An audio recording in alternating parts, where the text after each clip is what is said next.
ഇന്ന് ഞാനും സൗമ്യയും കൂടെ ചിറ്റാറുള്ള ഒരു കടയിൽ ഷൂ മേടിക്കാനായിട്ട് പോവാണ്. സിയത്തോടൊന്നും നമ്മൾ രണ്ടുപേരുടെ സൈസിനുള്ള ഷൂ കിട്ടിയില്ല. അതുകൊണ്ട് ഞങ്ങൾ നേരെ ചിറ്റാറുള്ള ഔട്ട്ലെറ്റിലേക്ക് വിട്ടു. അവിടെ ചെന്ന് കുറെ തപ്പിയിട്ടും ഷൂ ഒന്നും കിട്ടിയില്ല.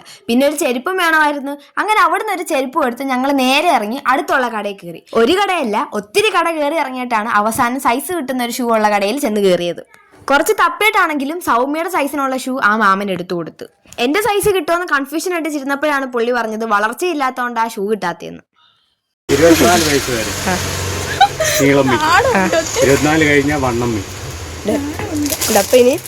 ഇനി വളർച്ചയില്ലെന്നും കരുതിയിരുന്ന എന്നെയാണ് പുള്ളി മോട്ടിവേറ്റ് ചെയ്ത് എന്റെ സൈസിനുള്ള ഷൂവും തന്നു വിട്ടത്. അങ്ങനെ അതെല്ലാം അവിടുന്ന് എടുത്തുകൊണ്ട് ഞങ്ങൾ നേരെ വിട്ടത് ലൈല മജ്നു കുടിക്കാനാണ്. ഇതൊക്കെ കേട്ട ക്ഷീണം അകറ്റാലോ എന്ന് കരുതി ഞങ്ങൾ അത് കുടിക്കാൻ കയറി.